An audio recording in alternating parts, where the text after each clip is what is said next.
Exercise 13.1 question number 6। Question number 6 में देखिएगा,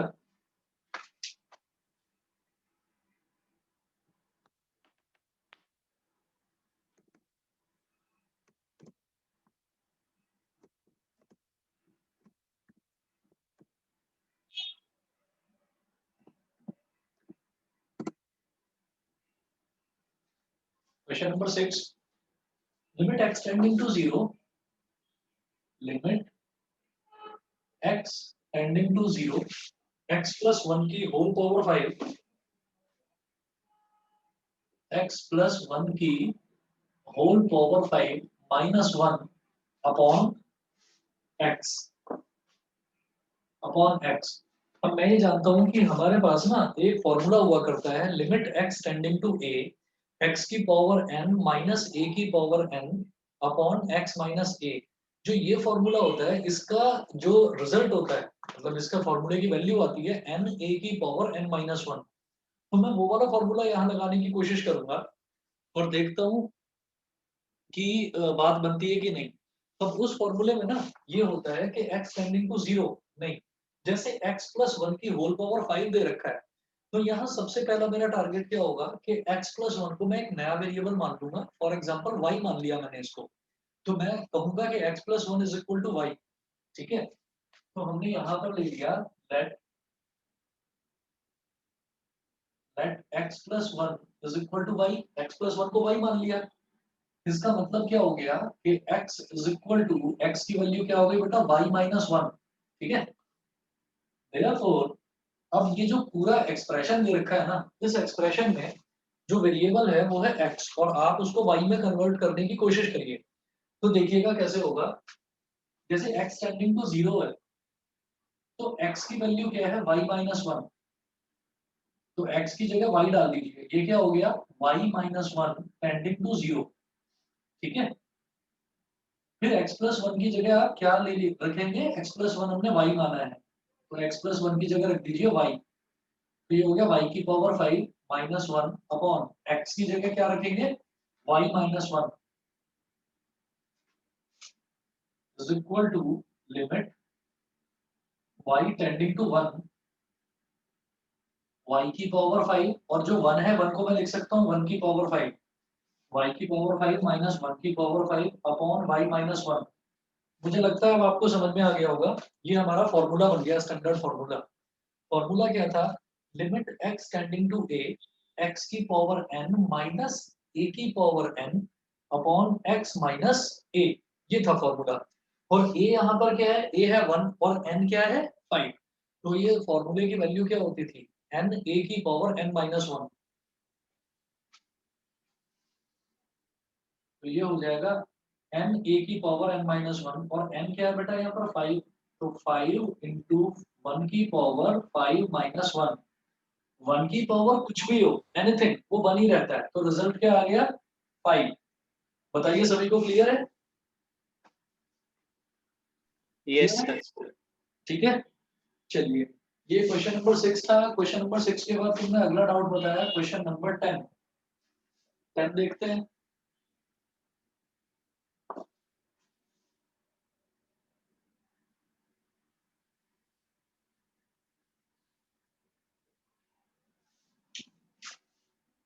अगला है question number 10।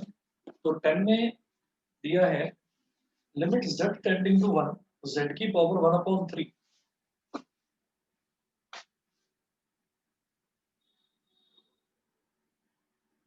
Limit z tending to 1, z की पावर 1 अपॉन 3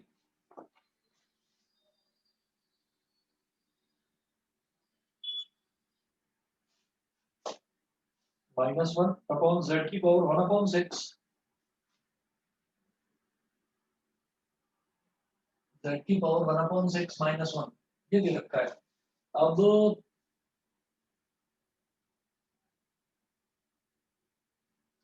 देखो, इसको मैं क्या कर सकता हूँ, अगर मैं यहाँ पर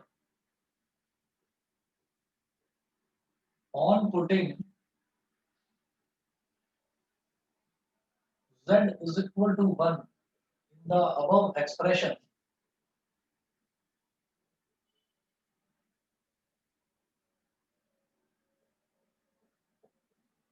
we get 0/0 मतलब indeterminate form।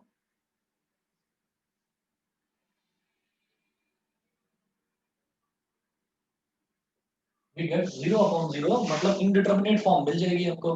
अब देखिएगा, अब मैं इसमें क्या करूंगा, मुझे दिखाई दे रहा है 1/3 z की पावर 1/3।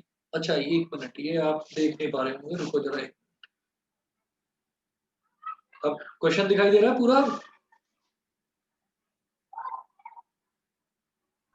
अभी ठीक है ना? Yes sir.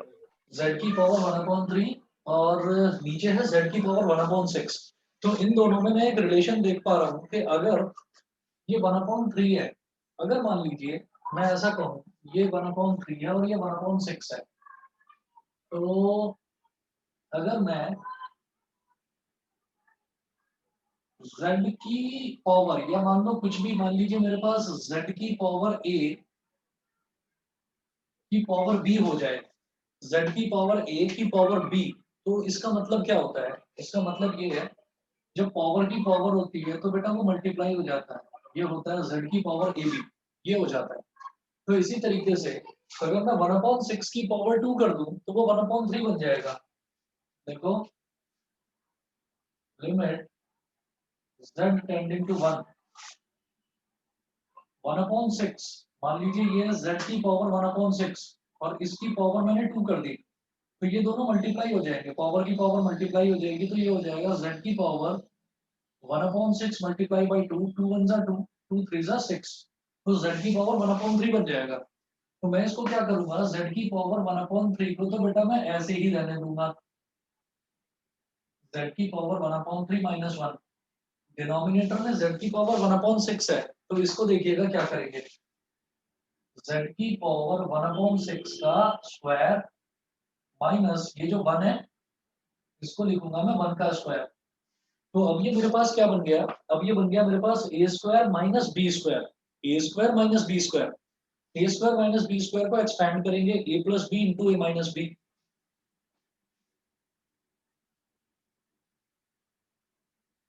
Limit z tending to 1, ऊपर है z की पावर, एक मिनट,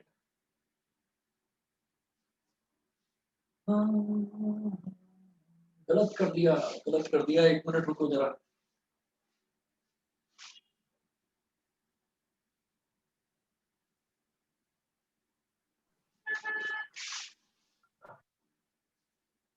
ऊपर z की पावर 1/3 है, वो कैसे आया z की पावर 1/3? z की पावर 1/6 का होल स्क्वायर करा तो z की पावर 1/3 आ जाएगा। तो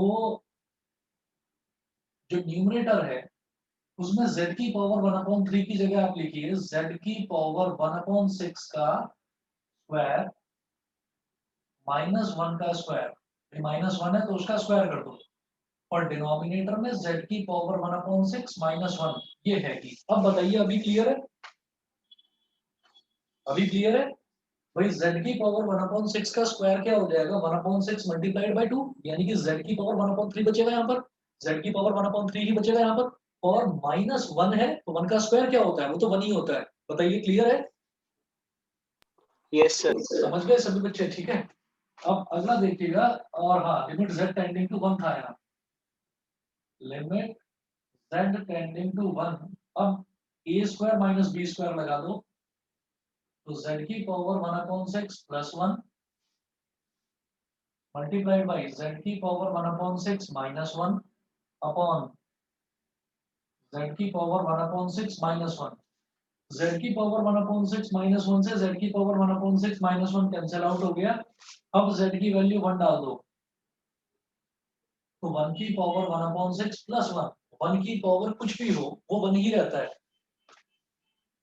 तो ये आ गया 1 और आगे प्लस 1 है, तो 1 प्लस 1 कितना हो गया बेटा, 2। बताइए क्वेश्चन नंबर 10 क्लियर है? आर्यन त्यागी क्लियर है? Yes sir. ठीक है, हर्षित सर क्लियर है? तनिष्का, ऐश्वर्या बताइए क्लियर है? यस सर क्लियर है। Yes sir. ठीक है, प्रियांशी यस सर। ठीक है। चलिए जी अगला देखते हैं, ये क्वेश्चन नंबर 10 था।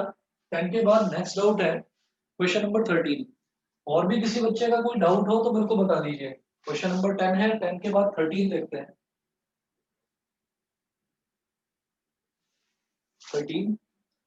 13th में है limit x tending to 0 sin ax upon bx।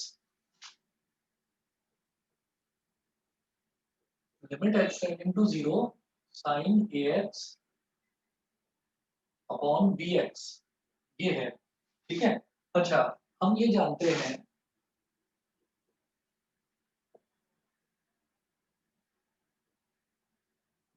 कि लिमिट x टेंडिंग टू 0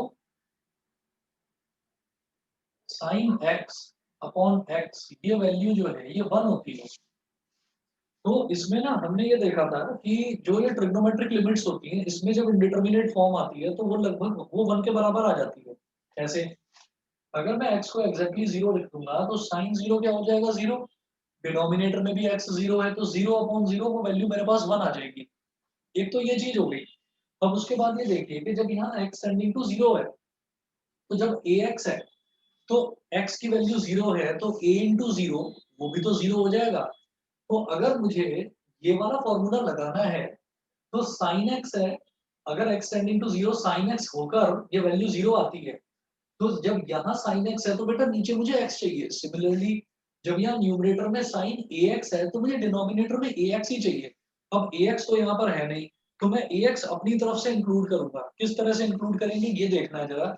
आप देखो कि मैं इसमें क्या करूंगा, मैं जबरदस्ती नीचे ax से मल्टीप्लाई कर दूंगा नीचे और ax से मल्टीप्लाई कर दूंगा फिर ऊपर, और इस bx को अलग हटा देंगे। हम ऐसा करेंगे लिमिट x टेंडिंग टू 0 और ये साइन ax है, इस साइन ax को पूरे को मैं ax से मैंने नीचे मल्टीप्लाई कर दिया और ax से ही मैं ऊपर मल्टीप्लाई कर दूंगा, और bx था ही तो bx को मैं अलग लेकर आ गया यहाँ पर। तो limit x tending to 0 sine ax upon ax, और ये इससे मल्टीप्लाई नीचे करा ऊपर भी कर दिया और bx नीचे था ही उसको अलग कर दिया। x से x मल्टीप्लाई कैंसिल आउट हो गया, और ये पूरा टर्म आप समझ ही गए होंगे। जब x की वैल्यू 0 डालूंगा तो ये भी 0 और ये भी 0।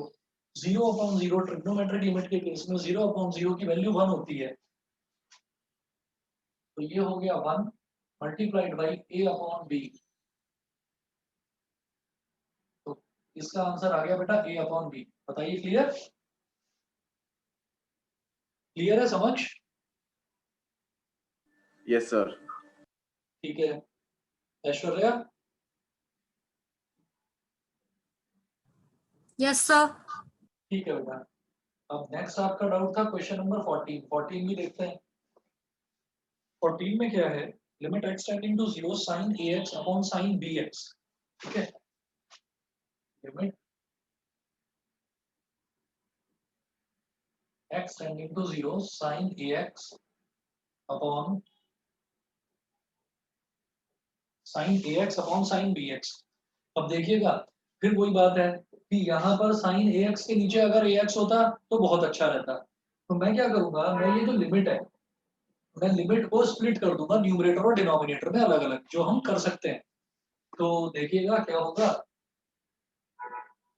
कि limit x tending to 0 sin ax तो ऊपर,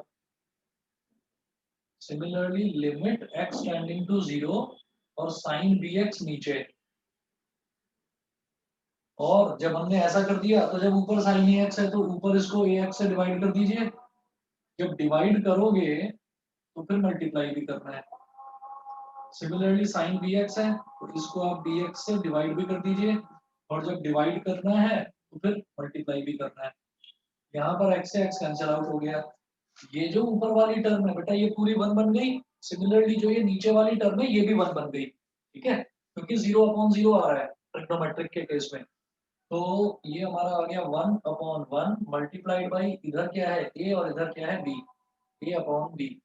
तो क्वेश्चन नंबर 14 का फाइनल आंसर आ गया a upon b। Just like this, ये भी a अपॉन b था, ये भी a अपॉन b। क्लियर है? तो चलें आगे।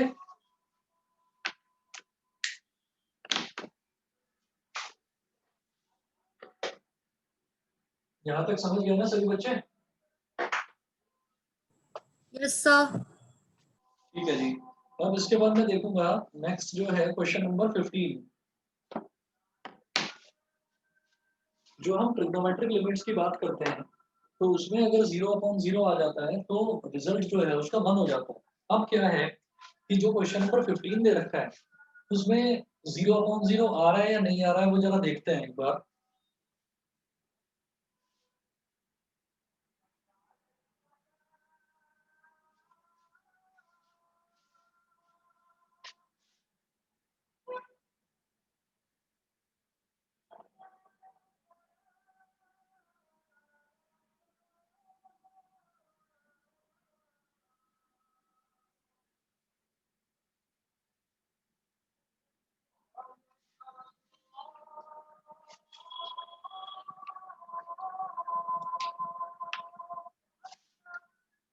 Question number 15,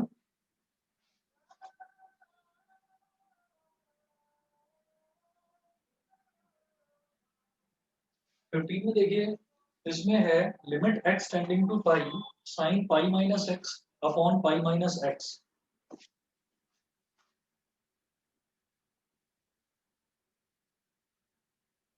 x tending to pi sine pi minus x upon pi into pi minus x. अब देखिएगा मुझे इसको इस फॉर्मेट में लेकर आना है कि limit x tending to 0 sine x upon x, इस फॉर्मेट में मेरे को लेकर आना है। मैं एक चीज देख पा रहा हूँ कि अगर मान लीजिए x टेंडिंग टू पाई है, अगर x की जगह मैं पाई रख दूं तो पाई माइनस पाई ऊपर भी है और पाई माइनस पाई नीचे भी है, 0/0 मुझे मिल रहा है। लेकिन ये जो पाई है इस पाई का कोई रोल नहीं है, इस पाई को मैं अलग हटा सकता हूँ। लेकिन अब जरा देखिए मैं इसमें एक काम करूंगा, मुझे इसको इस स्टैंडर्ड फॉर्मेट में लेकर आना है।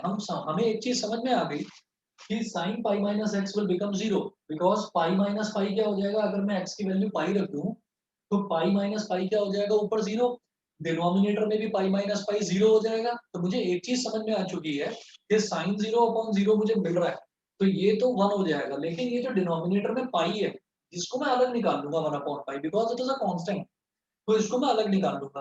तो जो बचेगा वो बचेगा 1, और 1 इंटू 1/पाई तो रिजल्ट 1/पाई हो जाएगा। लेकिन मैं इसको स्टैंडर्ड फॉर्मेट में कन्वर्ट करूंगा। स्टैंडर्ड फॉर्मेट ये है limit x tending to 0 sin x upon x, ये वाला। तो ये करने के लिए मुझे क्या करना होगा देखिएगा, हमें तो x टेंडिंग टू 0 चाहिए तो आप इस पाई को इधर ले आओ। ये बन गया limit x minus pi tending to 0 sin, अब ये जो पाई माइनस एक्स है ब्रैकेट में माइनस कॉमन ले लो तो ये बन जाएगा x माइनस पाई अपॉन ये पाई है और ये पाई माइनस एक्स है, इसमें भी आप ब्रैकेट में माइनस को कॉमन ले लो तो ये बन जाएगा x minus pi. Now let x minus pi is equal to y. x minus pi को आपने y मान लिया तो ये क्या हो जाएगा, लिमिट x माइनस पाई की जगह सीधा y डालिए, ये हो गया limit y tending to 0 sine minus sine और x माइनस पाई की जगह y sine minus y upon pi into ये भी माइनस y। अब आप क्या करिए, मुझे मालूम है कि साइन माइनस थीटा क्या होता है, माइनस साइन थीटा, तो साइन माइनस वाई क्या हो जाएगा, माइनस बाहर आ जाएगा। Limit y tending to 0 minus बाहर आ गया तो ये हो गया minus sine y upon minus pi y. ठीक है, अब माइनस से माइनस कैंसिल आउट हो गया और ये जो पाई है इसको इधर ले जाइए, ये हो गया limit y tending to 0 sine y upon y bracket close and this pi is constant, तो 1/पाई को मैंने अलग कर दिया। अब ये जो मेरा ब्रैकेट है this bracket is equal to 1, ये 1 हो जाएगा तो 1 मल्टीप्लाइड बाई 1/पाई, आंसर इज 1/पाई। बताइए बेटा सबको क्लियर है, सभी को क्लियर है, कनिष्का मंगल? Yes, yes, sir. ठीक है बेटा, Yes, sir. ठीक है, Yes, sir. Okay.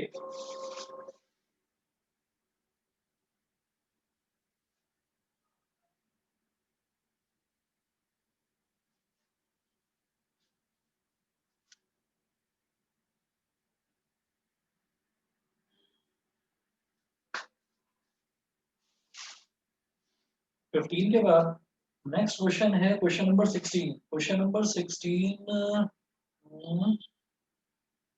Question number 16 जो है, कई बार क्या होता है कि क्वेश्चंस जो आपके पास लिमिट के आते हैं उसमें कई क्वेश्चंस ऐसे आ जाते हैं कंफ्यूजिंग कि आपको लगेगा कि मैं इसमें कोई फॉर्मूला लगा दूं, जबकि बिना कोई फॉर्मूला लगाए आप अगर डायरेक्ट वैल्यू भी रख देना तो भी उसका आंसर आ जाता है। जैसे ये जो क्वेश्चन नंबर 16 है, क्वेश्चन नंबर 16 में जस्ट लाइक क्वेश्चन नंबर 15, इसमें अगर मैंने x की वैल्यू डायरेक्टली पाई रखी थी तो ये इंडिटरमिनेट फॉर्म आ रहा था, 0/0 आ रहा था। इसी तरह से मैं क्वेश्चन नंबर 16 में भी मैं पहले सीधे सीधे x की वैल्यू 0 रखूंगा तो आप देखेंगे x की वैल्यू 0 रखने पर मेरे पास इंडिटरमिनेट फॉर्म नहीं आएगा, वही आंसर हो जाएगा। देखो ये एक ही स्टेप में हो जाएगा। 16 में है limit x tending to 0, limit x tending to 0 cos x upon pi minus x, cos x upon pi minus x, limit x tending to 0 cos x upon pi minus x, ये है। तो इसमें आप क्या करिए, आप सबसे पहले x की वैल्यू 0 डालकर देखो और देखो कि रिजल्ट क्या आता है। तो देखिएगा क्या होगा, x की वैल्यू अगर मैंने 0 डाल दी तो बेटा ये आ गया cos 0 upon pi minus 0 and cos 0 is 1 और pi माइनस 0 जो है ये पाई होता है, तो 1 अपॉन पाई आ गया सीधा सीधा आंसर। बताइए जी, क्लियर? समझ गए? क्वेश्चन नंबर 16 क्लियर है? Yes, sir. Yes, है ना? sir. तो कई बार क्या होता है कि आपको कुछ भी नहीं, सीधा सबसे पहले तो वैल्यू एक बार डालकर देखिए, वैल्यू डालते ही आंसर आ जाएगा।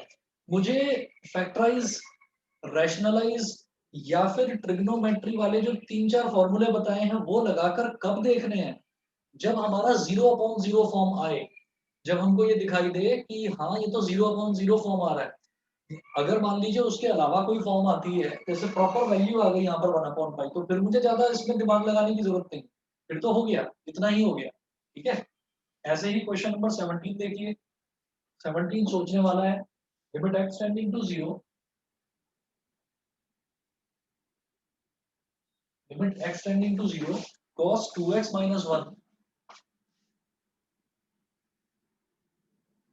cos 2x minus 1 upon cos x minus 1, ये है, ये हमारा क्वेश्चन नंबर 17 में आप देख रहे हैं। अब इसमें आप क्या करेंगे, जैसे मान लीजिए x टेंडिंग टू 0 है, x की वैल्यू आपने 0 अगर डाल दिया तो cos 2 into 0 क्या हो जाएगा, cos 0। cos 0 की वैल्यू क्या होती है 1, तो न्यूमरेटर में क्या हो गया बेटा 1 minus 1 यानी कि 0। सिमिलरली अगर मैं डिनोमिनेटर की बात करता हूँ तो डिनोमिनेटर में देखिए x की वैल्यू क्या है 0, तो cos 0 क्या होता है 1 और 1 minus 1 0, तो यहाँ मेरा न्यूमरेटर भी 0 डिनोमिनेटर भी 0, अगेन इनडिटरमिनेट फॉर्म आ गई। तो फिर मैं क्या करूंगा, मैं एक ट्रिग्नोमेट्री का फॉर्मूला जानता हूँ, देखिएगा। we know that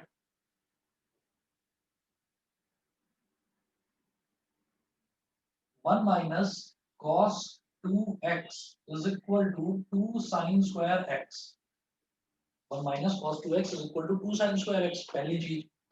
अब क्या होता है इसमें 1 minus cos 2x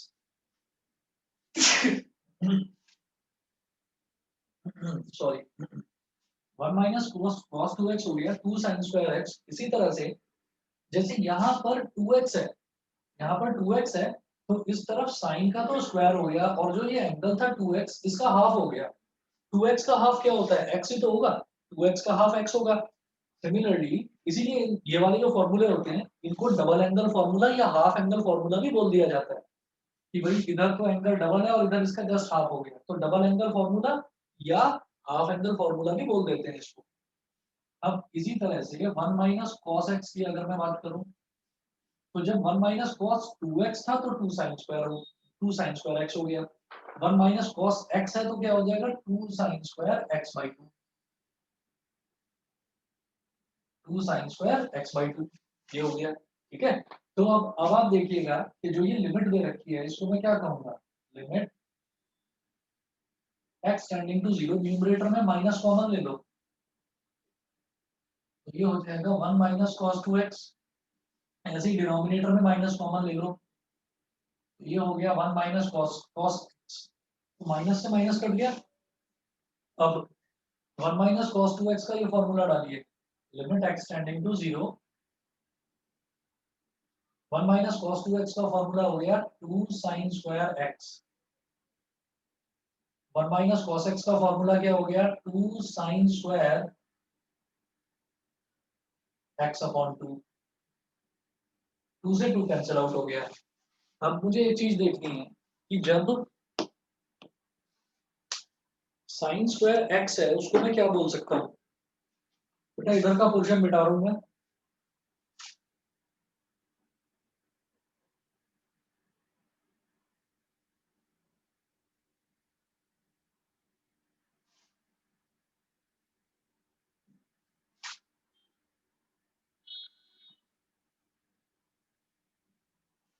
ये नहीं मिटा रहा हूं, इसको देखिएगा, इस फॉर्मूले को देखिए, इसमें ना हमने ये कहा कि limit x tending to 0 sine x upon x है, तो उसको मैं बोल देता हूँ 1।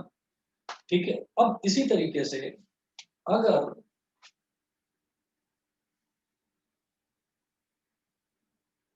अगर इसका स्क्वायर हो जाए तो क्या होगा, तो भी तो 1 ही होगा।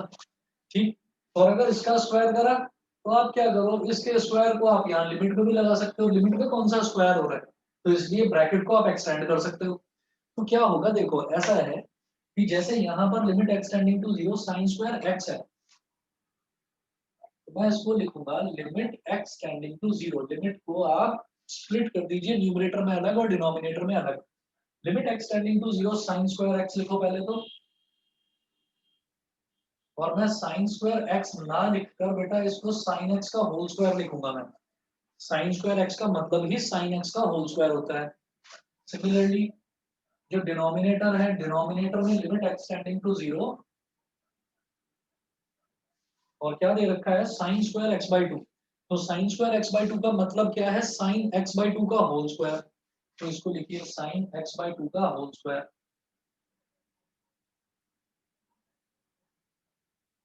ये हो गया। ठीक है ना, अब देखिएगा जब limit x tending to 0 sine x upon x वो 1 होता है, तो limit x tending to 0 sine x upon x का होल स्क्वायर वो भी 1 होगा। तो अब मुझे क्या करना है कि यहाँ पर ये जो ब्रैकेट है इस ब्रैकेट के अंदर,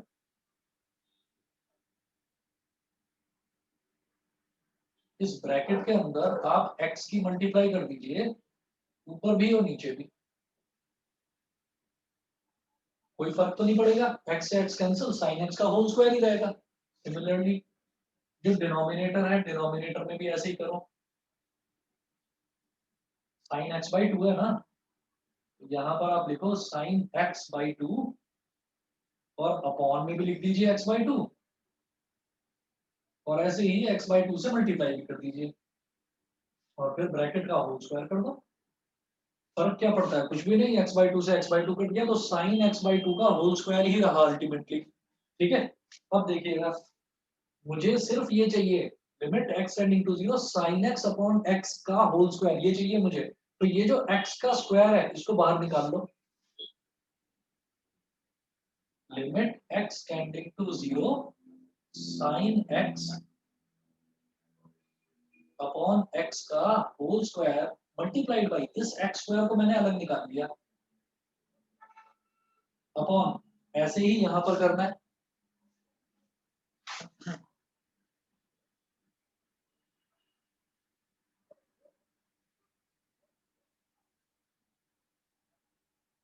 बस 1 मिनट वेट करिए जरा,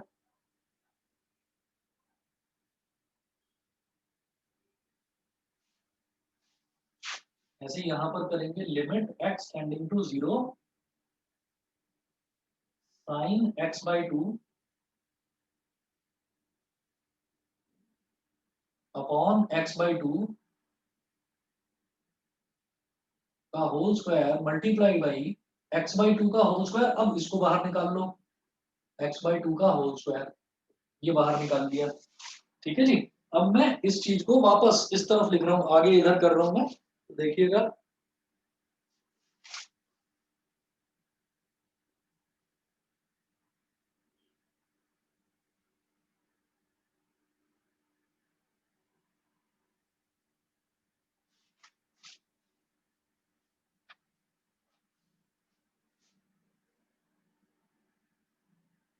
is equal to limit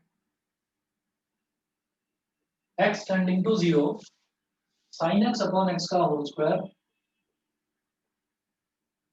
sin x upon x का whole square multiplied by x square upon limit x tending to 0 sin x by 2 upon x by 2 का होल स्क्वायर मल्टीप्लाइड बाई ये जो x by 2 का whole square है क्या हो जाएगा x square upon 4। अब बेटा ये जो टर्म है पूरा ये 1, ये वाला जो पूरा टर्म है ये 1, इस x स्क्वायर से ये x स्क्वायर कट गया, ये जो ऊपर x स्क्वायर है इसको क्या बोलूंगा x स्क्वायर अपॉन 1, ये जो नीचे x स्क्वायर है ये क्या हो गया x स्क्वायर अपॉन 4। ठीक, तो ये पूरा टर्म क्या हो गया मेरे पास 1, ये इतना टर्म क्या हो गया 1 मल्टीप्लाइड बाई 1 अपॉन 1, और ये पूरा टर्म क्या हो गया अगेन 1 मल्टीप्लाइड बाई 1 अपॉन 4। ठीक, तो न्यूमरेटर का सॉरी ये सबसे नीचे वाला टर्म सबसे ऊपर वाले से मल्टीप्लाई होकर न्यूमरेटर में आ जाता है, मतलब 1 into 4, और ये जो बीच वाले टर्म्स हैं ये आपस में मल्टीप्लाई होकर डिनोमिनेटर में आ जाते हैं, तो रिजल्ट 4 आ गया। ये बता दीजिए सबको क्लियर है, समझ गए? Yes sir. सब बच्चे समझ गए है ना? Yes, sir. चलिए जी,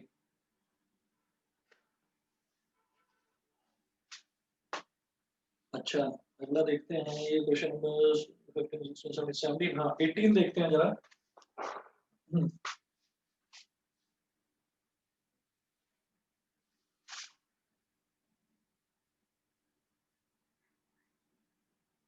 और पहला काम फिर बताऊंगा कि पहला काम वही है कि जो भी मेरे को लिमिट दे रखी है सबसे पहले हम उसी को वैल्यू में डालकर देखते हैं कि रिजल्ट क्या आ रहा है। तो ये है नेक्स्ट हमारा question number 18।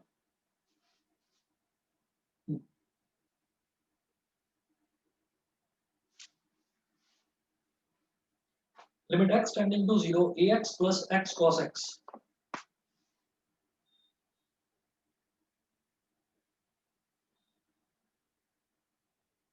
ax plus x cos x upon b sin x b sin x। Value डालकर देखिए और directly putting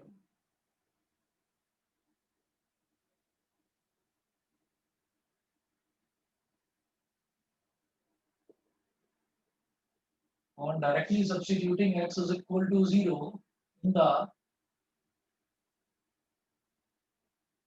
above expression, on directly substituting x is equal to 0 in the above expression, we get 0 upon 0 indeterminate form।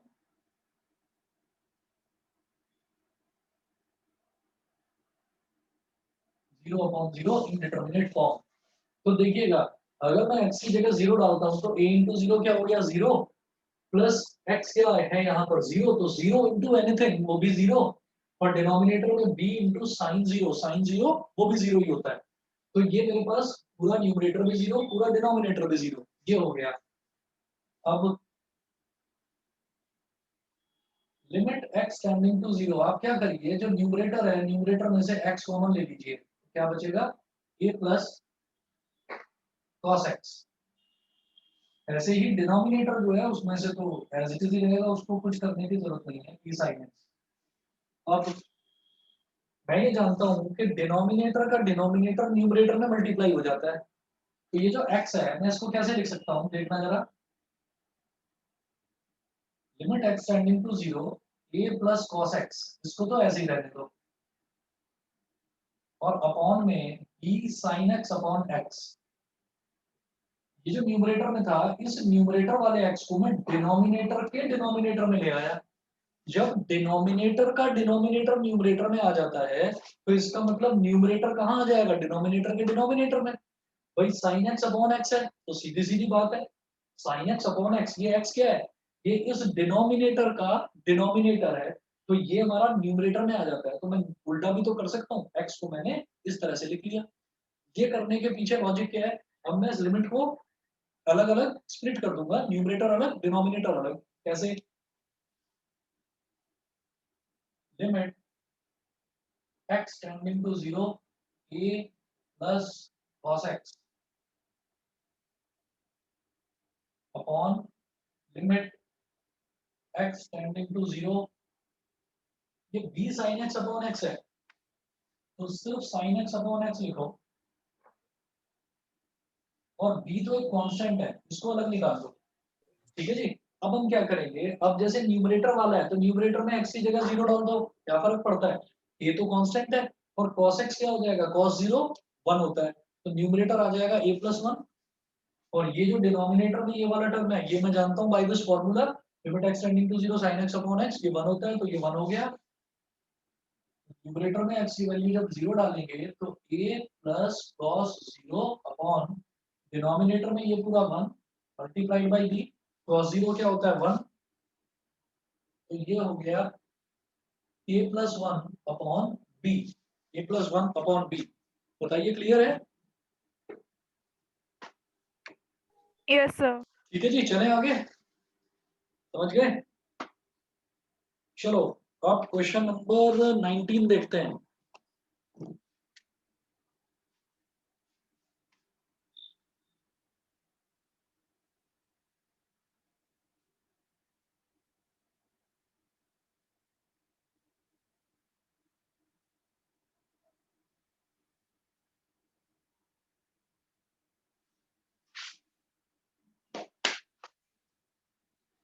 Nineteen में है limit x tending to 0 x sec x,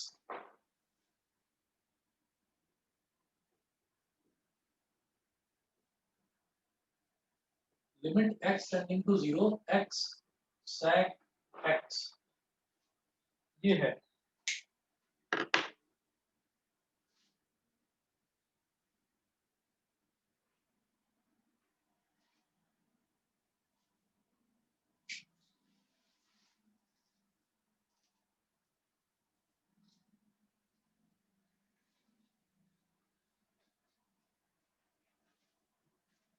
अब देखिएगा, जैसे x sec x है, तो इसमें मैं क्या करूंगा, मैं सबसे पहले डायरेक्ट वैल्यू रखकर देखता हूँ।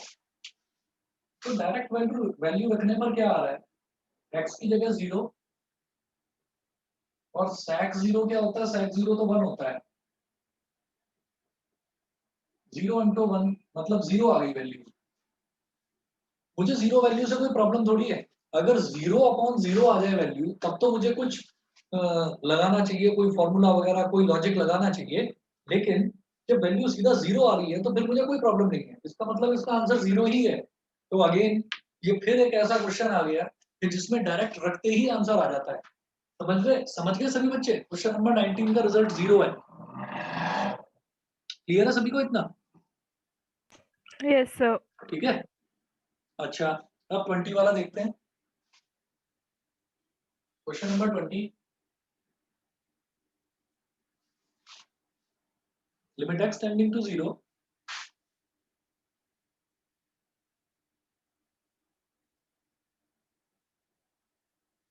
Limit x tending to 0 sin ax plus bx plus bx, confuse मत होइएगा, ये bx इससे अलग है, मतलब sin ax अलग है और ये प्लस bx अलग है। sin ax plus bx complete angle नहीं है, upon ax plus sin bx।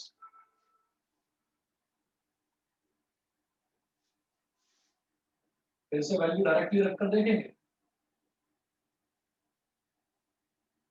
और डायरेक्टली पुटिंग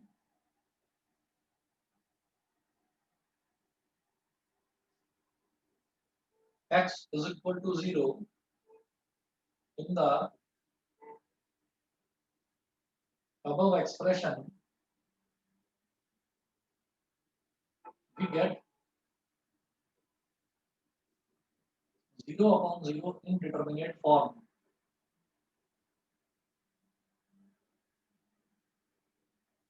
ठीक है, तो यहाँ पर भी आप देखिए x की वैल्यू 0 डालोगे तो साइन a इंटू जीरो यानी कि साइन 0 ये 0 हो गया, b इंटू जीरो ये भी 0 हो गया। डिनोमिनेटर में a इंटू जीरो ये भी 0 plus sign b into zero sine 0 ये भी 0, तो 0 अपॉन 0 आ गया। This is called indeterminate form. उसके बाद अगला देखते हैं। अब मैं इसमें क्या करूंगा, हम इसमें कहेंगे कि divide numerator and denominator both by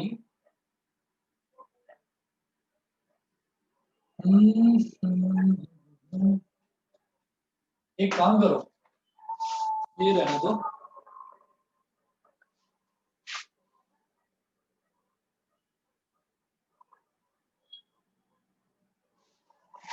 यहां हम कहेंगे multiply and divide, multiply and divide numerator by A x. अभी आप समझ जाओगे ऐसा मैं क्यों कर रहा हूं। And multiply and divide denominator by bx। Denominator को आप ऊपर नीचे bx से डिवाइड, bx से मल्टीप्लाई करिए ऊपर नीचे डिनोमिनेटर को, और न्यूमरेटर को आप ऊपर नीचे ax से मल्टीप्लाई करिए, तो ये हो जाएगा क्या, देखो जरा, मैं और लिमिट को भी स्प्लिट कर देंगे हाथ के हाथ, मतलब न्यूमरेटर के साथ अलग ले जाएंगे लिमिट को और डिनोमिनेटर के साथ अलग, तो लिमिट एक्सटेंडिंग टू 0, ये ऐसे हो जाएगा बेटा, साइन ax अलग प्लस bx और अपॉन में ax। तो मैंने न्यूमरेटर को ax से डिवाइड कर दिया और इसको ax से मल्टीप्लाई भी करूंगा, अभी सिर्फ न्यूमरेटर की बात कर रहे हैं, अपॉन अब डिनोमिनेटर की बात करते हैं। तो लिमिट x टेंडिंग टू 0, अब डिनोमिनेटर में देखो ax प्लस साइन bx, ठीक है, तो इसको मैं bx से मल्टीप्लाई डिवाइड करूंगा, तो ax plus sign bx upon में bx मल्टीप्लाई में भी bx। जब कोई दो टर्म्स डिवाइड हो रही हैं और लिमिट दे रखी है, तो मैं न्यूमरेटर के साथ अलग ले सकता हूँ लिमिट और डिनोमिनेटर के साथ अलग ले सकता हूँ लिमिट। इसी तरह से अगर कोई दो टर्म्स ऐड हो रही हैं या सब्ट्रैक्ट हो रही हैं, तो एडिशन भी अगर हो रहा है तो भी मैं लिमिट को अलग अलग स्प्लिट कर सकता हूँ। देखिएगा किस तरह से करेंगे हम। देखो जैसे ये दो टर्म्स हैं, ये ऐड हो रही हैं, तो इनको भी मैं स्प्लिट कर लूंगा और लिमिट को अलग अलग स्प्लिट कर सकता हूँ मैं, ठीक है। अब देखिएगा क्या करना है, मैं इस तरफ कर रहा हूँ,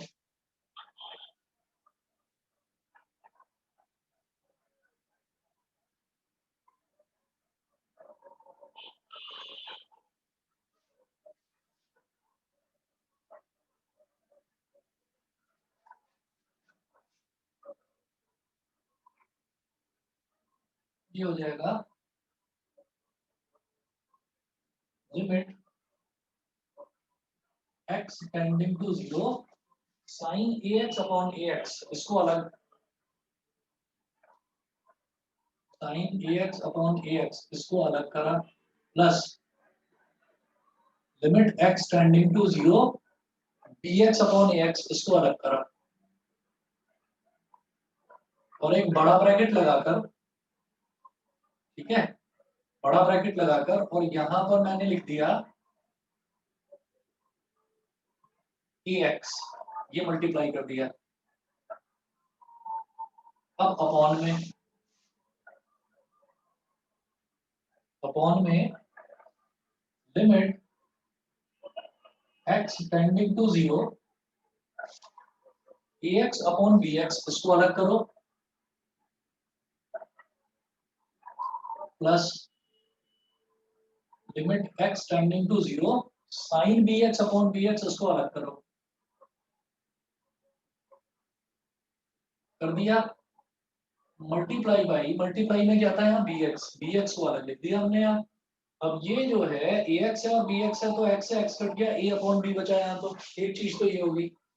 दूसरा ये जो टर्म है limit x tending to 0 sin ax upon ax, बेटा ये 1 हो गया, तो लिखिएगा 1 प्लस यहाँ limit x tending to 0 bx upon ax, x से x कट गया, तो ये सिंपली जब यहाँ पर x वाली कोई टर्म ही नहीं बची इस वाली लिमिट में, तो ये तो कांस्टेंट हुआ, तो इसको तो सीधा सीधा आप b अपॉन a लिख देंगे, ठीक है ना, क्योंकि यहाँ x x is equal to 0 substitute करने के लिए कहीं x बचा ही नहीं है, तो यहाँ तो b अपॉन a है, तो आप सीधा सीधा इसको b अपॉन a लिख देंगे, ठीक है ना। तो बेटा ये हो गया 1 plus b upon a upon limit x tending to 0 ax upon bx, यहाँ पर भी इस x से x कट गया, तो यहाँ पर भी limit x tending to 0 a upon b, तो यहाँ पर भी x वाली कोई टर्म ही नहीं बची, तो मैं x इज इक्वल टू 0 रखूंगा कहाँ, कहीं भी नहीं, तो ये जो a अपॉन b है as it is a upon b ही लिख देंगे हम इसको, ठीक है। तो ये हो गया a upon b plus limit x tending to 0 sin bx upon bx, तो ये तो प्रॉपर वही वाला हमारा फंक्शन बन गया, ये वैल्यू आ जाएगी इसकी 1, फॉर्मूला बन गया ये a अपॉन b प्लस 1, ये ब्रैकेट अलग, ये ब्रैकेट अलग, मल्टीप्लाई बाई इधर क्या बचा था a और इधर क्या बचा था b, तो a अपॉन b। अब इसको सॉल्व करो, ये जो न्यूमरेटर है इसको सॉल्व करो एलसीएम लो, तो क्या हो जाएगा a plus b upon a plus b upon a multiply by a, denominator में a प्लस b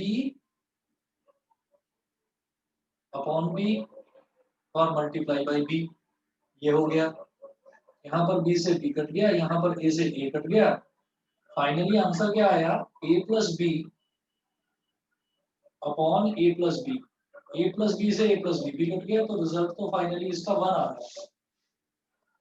बताइए बेटा सबको क्लियर है कि नहीं, क्वेश्चन नंबर 20 बताइए, मन्नत क्लियर है? Yes, sir.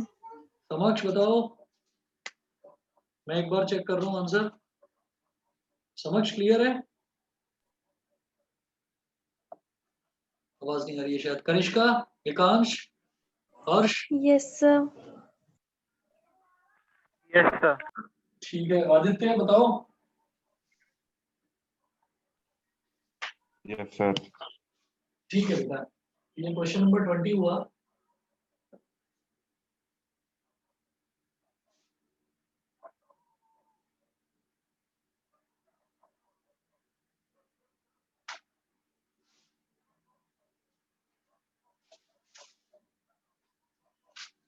अब देखिएगा question number 21, limit x tending to 0 cosec x minus cot x, ये दे रखा है question 21,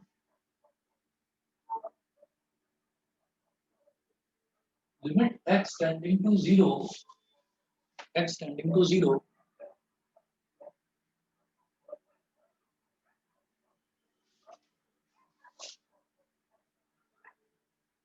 cosec x minus cot x, ठीक है। वैल्यू डायरेक्टली अगर डालकर देखें तो cosec x क्या हो जाएगा, cosec x हो जाएगा cosec 0, cosec 0 क्या होता है sin 0 का रेसिप्रोकल, sin 0 0 होता है, 0 का रेसिप्रोकल हो जाएगा 1/0 यानी कि नॉट डिफाइंड, और cot 0 कितना होता है, अगेन cot 0 जो है वो भी नॉट डिफाइंड होता है। तो एक बार हम क्या करेंगे, जब not defined minus not defined आ रहा है तो एक बार एक काम करते हैं कि इनको ना स्प्लिट करके देख लेते हैं, क्या पता इनको साइन कॉस में कन्वर्ट करके देख लेते हैं, क्या पता कुछ इसका फाइनल कुछ रिजल्ट आ जाए, ठीक है। तो जरा एक बार देखते हैं, limit x tending to 0 cosec x को मैंने बोल दिया 1 अपॉन sin x, और cot x क्या हो गया cos x upon sin x, limit x tending to 0, अब दोनों का डिनोमिनेटर सेम है, 1 minus cos x upon sin x, ये हो गया, ठीक है। तो हाफ एंगल फॉर्मूला लगाएंगे, हाफ एंगल फॉर्मूला क्या होता है, know that 1 minus cos 2x is equal to होता है 2 sin स्क्वायर x बताया था ये फॉर्मूला, आपको दोबारा बता रहा हूँ। ऐसे ही 1 माइनस कॉस एक्स अगर है तो ये हो जाएगा 2 साइन स्क्वायर एक्स बाई 2। एक तो ये वाला फॉर्मूला यूज करेंगे, 1 माइनस कॉस एक्स की जगह 2 साइन स्क्वायर एक्स बाई 2। एक फॉर्मूला होता है साइन 2x का, साइन 2x का फॉर्मूला होता है 2 sine x cos x, 2 sine x cos x. तो अगर मैं सिर्फ साइन एक्स की बात करूं, जब साइन 2x था तो 2x का आधा कितना हो गया x, 2x का आधा कितना हो गया x। तो साइन 2x को मैंने बोला 2 साइन एक्स कॉस एक्स। इसी तरह से अगर सिंपली साइन x हो तो इसको क्या बोल देंगे, 2 sine x by 2 cos x by 2। तो मैं ये वाला फॉर्मूला यूज करूंगा, ये और ये दोनों यूज करके यहाँ पर वैल्यू डाल देते हैं। देखो जी क्या आएगा, limit x tending to 0, 1 minus cos x की जगह 2 sine square x by 2, 2 sine square x by 2 upon 2 sine x by 2 cos x by 2। 2 से 2 कैंसिल आउट हो गया, एक साइन एक्स बाई 2 से एक साइन एक्स बाई 2 कैंसिल हो गया, तो ये क्या बचा, sine x by 2 upon cos x by 2। तो limit x tending to 0, sin x by 2 upon cos x by 2 क्या हो जाएगा, tan x by 2। ठीक है, तो tan x by 2 का मतलब क्या है, इसका मतलब ये हुआ कि अब आप x की जगह 0 डालिए, और तो कुछ इसको सिंप्लीफाई नहीं करा जा सकता। तो x की जगह अगर आप 0 डाल देंगे तो क्या आ जाएगा, tan 0 by 2, यानी कि tan 0 और tan 0 0 ही होता है। तो 0 है बेटा इसका आंसर। बताइए सभी को क्लियर है इतना? Yes sir. Yes, sir. ठीक है जी। अब इसी तरह से क्वेश्चन नंबर 22, थोड़ा सा क्वेश्चंस का स्टैंडर्ड बढ़ जाएगा आगे, ध्यान देना।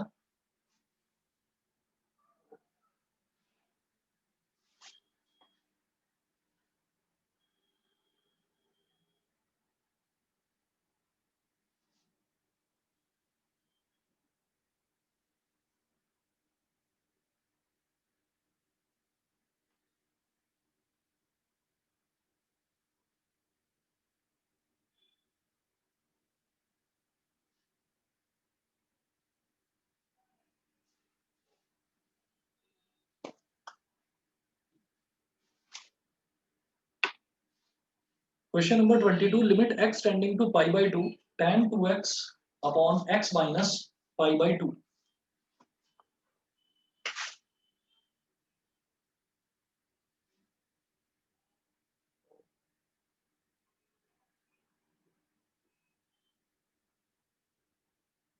Limit x tending to pi by 2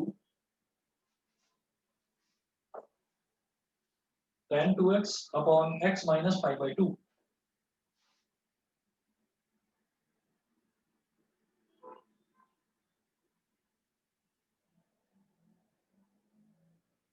x की वैल्यू अगर मैं पाई बाई 2 डाल दूं ऊपर, x की वैल्यू पाई बाई 2 डाल दें तो 2 इंटू पाई बाई 2 क्या हो जाएगा, tan पाई। tan पाई की वैल्यू 0, डिनोमिनेटर में भी अगर पाई बाई 2 डालना है तो पाई by 2 minus pi by 2 again 0, 0 upon 0। Trigonometric limits में 0 अपॉन 0 हमारा इंडिटरमिनेट फॉर्म हो जाता है जिसका रिजल्ट 1 आना चाहिए। लेकिन मैं इसको, जो ट्रिग्नोमेट्रिक लिमिट्स का जो स्टैंडर्ड फॉर्मूला होता है उसमें x टेंडिंग टू 0 वाला होता है, कि x tending to pi by 2 नहीं होता। तो मैं इसको वो बनाने की कोशिश करता हूँ। देखिए क्या करेंगे, हम इस पाई बाई 2 को इधर ले जाएंगे। हम ऐसा करेंगे, लिमिट, और आइडिया मेरे को लग चुका है कि आंसर इसका 1 आएगा, ठीक है ना। तो x tending to pi by 2 है, पाई बाई 2 को इधर ले आए तो x minus pi by 2 tends to 0 हो गया, और यहाँ है tan 2x upon x minus pi by 2. Let x minus pi by 2 is equal to y. It implies that x is equal to pi by 2 plus y. ठीक है, तो limit में अब आप x की जगह वेरिएबल चेंज कर दो, y में कन्वर्ट कर दीजिए x को। तो x माइनस पाई बाई 2 को मैंने क्या माना था, y। ये हो गया limit y tending to 0 tan 2 into, अब ये जो x है इस x की जगह pi by two plus y, pi by two plus y upon x minus pi by two की जगह आपने क्या डाल दिया y। चलिए जी, अब क्या होगा, लिमिट y टेंडिंग टू 0, इसको अंदर मल्टीप्लाई करो तो tan 2 into pi by to, ये क्या हो गया, 2 से 2 कट गया, tan pi plus 2 into y, ये कितना हो गया 2y अपॉन वाई।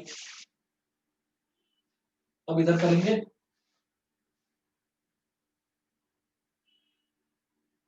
बेटा ये आ गया मेरे पास tan पाई प्लस 2y, पाई को क्या बोलेंगे 90 इंटू टू, 180 तो होता है, 90 इंटू टू प्लस 2y,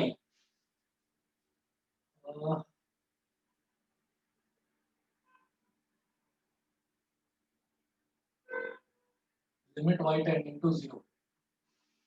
ठीक है, अब देखिएगा, और डिनोमिनेटर में क्या है, y है। 90 इंटू टू में जब हम कुछ ऐड कर रहे हैं तो हम थर्ड क्वाड्रेंट में आ रहे हैं, और थर्ड क्वाड्रेंट में ऑल स्टूडेंट्स टेक, हमारा 10 पॉजिटिव रहता है, और मैं तो 10 को ही ट्रांसफॉर्म कर रहा हूं, तो it will be positive only, ये पॉजिटिव ही रहेगा। लिमिट y टेंडिंग टू 0 तो लिखिए एज इट इज, ये पॉजिटिव ही रहेगा, और 90 इंटू टू का मतलब tan का tan ही रहेगा, और एंगल एज इट इज आ जाएगा 2y और अपॉन y। अब देखो, अगर ये limit y tending to 0 tan y upon y होता तो मैं उसको सीधा सीधा 1 बोल देता, फॉर्मूला होता है। लेकिन tan 2y अपॉन y है तो क्या करो, ऊपर भी 2 से मल्टीप्लाई, नीचे भी 2 से मल्टीप्लाई, यहाँ 2 से मल्टीप्लाई करो, यहाँ 2 से मल्टीप्लाई करो, तो tan 2y अपॉन 2y कितना हो गया 1, और ये आ गया 2, 1 मल्टीप्लाइड बाई 2, आंसर इसका 2 आ गया। बताइए जी, सबको क्लियर है कि नहीं? Yes, sir. ठीक है, चलिए जी, तो आगे बढ़ते हैं फिर, समझ में आ गया, अनुभा क्लियर है, अनुभा, ऐश्वर्या, दृष्टि, बताइए क्लियर है? Yes sir.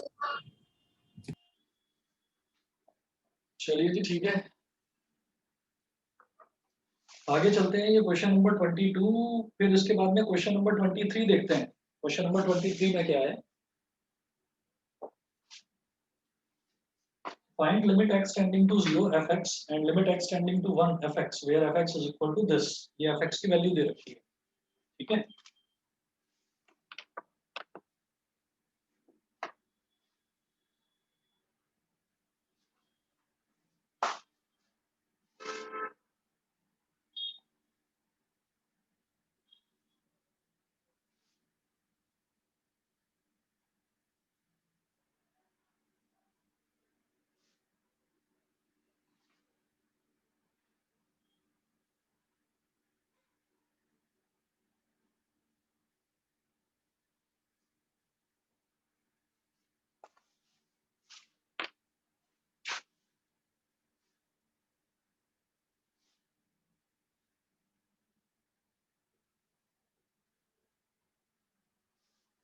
क्वेश्चन नंबर 23 में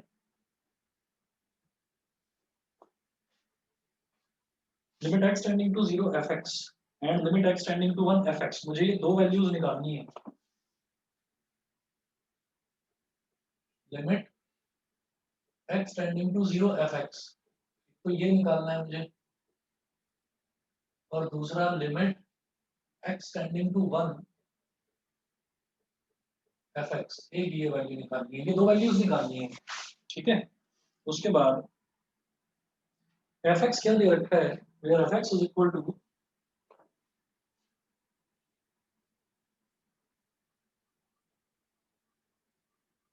fx is equal to 2x plus 3 when x is less than equal to 0,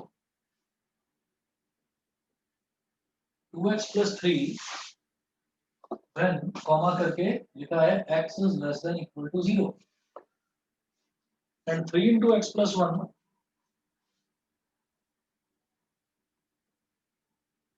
when x is greater than 0, when x is greater than 0। अच्छा, अब जरा देखिएगा, मैं limit x tending to 0 f x की बात करता हूँ। Limit x tending to 0 f x, limit x tending to 0 f x, ये क्या हो जाएगा जब एक्स टेंडिंग टू 0 का मतलब क्या है? एक्स टेंडिंग टू 0 का मतलब है कि एक्स लगभग लगभग 0 के बराबर है ना? एग्जैक्टली एग्जैक्टली 0 के बराबर है, या जरा सा 0 से कम है, या 0 से जरा सा ज्यादा है, ठीक है ना? तो जब ये दे रखा होता है ना हमको, और मुझे फंक्शन की वैल्यू अलग अलग तरीके से डिफाइंड होती है, तो मैं यहाँ पर क्या करूंगा, अब मैं वो चीज बताऊंगा आपको, जैसे हम लेफ्ट हैंड लिमिट और राइट हैंड लिमिट का मैंने एक कॉन्सेप्ट बताया था, तो मैं ये देखूंगा एक्स टेंडिंग टू 0 कब एग्जिस्ट करेगा, exist only when left hand limit at x is equal to 0 fx is equal to right hand limit at x is equal to 0 fx। जब लेफ्ट हैंड लिमिट और right hand limit दोनों equal हो जाएंगे, ठीक, तो तब मैं बोलूंगा कि हाँ मेरा लिमिट एग्जिस्ट कर रहा है, limit x tending to 0 fx exist कर रहा है। रीजन क्या है कि x is equal to 0 पर फंक्शन की वैल्यू यही है, x लेस देन 0 पर भी फंक्शन की वैल्यू यही है, लेकिन x ग्रेटर देन 0 पर फंक्शन की वैल्यू ये है। तो इसका मतलब मेरे को दोनों लिमिट्स अलग अलग निकालनी होंगी, लेफ्ट हैंड लिमिट और राइट हैंड लिमिट, ठीक है? लेफ्ट हैंड लिमिट और राइट हैंड लिमिट दोनों अलग अलग निकालनी होंगी, और दोनों अगर इक्वल हैं तब मैं बोलूंगा कि मेरा limit x tending to 0 f x exist करता है, नहीं तो नहीं करेगा। तो लेफ्ट हैंड लिमिट निकालिए पहले, LHL at x is equal to 0 f x. बेटा इसका फॉर्मूला होता है सीधा सीधा, limit x tending to 0 minus fx is equal to limit h tending to 0 f0 minus h। ये स्टेप्स हैं, ये स्टेप्स हैं, एज इट इज आपको फॉलो करने ही करने में, एक बार पहले भी बताया था मैंने, तो ये एज इट इज फॉलो करना है आपको। अच्छा, 0 माइनस h को मैं क्या बोल दूंगा, सिंपली माइनस h। 0 माइनस 1 को क्या बोलते हैं, -1। 0 माइनस 2 को -2, 0 माइनस 3 को -3, इसी तरह से 0 माइनस h को क्या बोलेंगे, -h। तो limit h tending to 0 f minus h, इसका मतलब क्या हुआ कि हम लेफ्ट हैंड लिमिट निकाल रहे हैं। लेफ्ट हैंड लिमिट का मतलब क्या है कि x टेंडिंग टू 0 माइनस, मतलब x 0 से जरा सा छोटा है। तो जब x 0 से जरा सा छोटा है तो फंक्शन की वैल्यू क्या लूंगा मैं, 2x प्लस 3। ये 2x प्लस 3 मैंने जब लिया था तो ये वैल्यू किसकी थी, कि fx की वैल्यू थी। Now I am calculating f minus h। f minus h का मतलब क्या हो जाएगा, जब fx था तो 2x प्लस 3, जब माइनस h है तो 2 इंटू माइनस h प्लस 3, ये हो जाएगा, ठीक है? तो मैं इसकी वैल्यू डालता हूँ,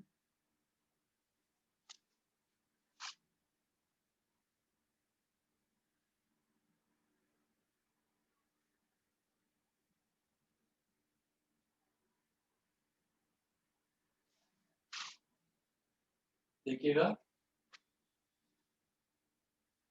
ये हो जाएगा limit h tending to 0 f minus h, तो 2 into minus h plus 3, 2 into minus h plus 3, तो लिमिट h टेंडिंग टू 0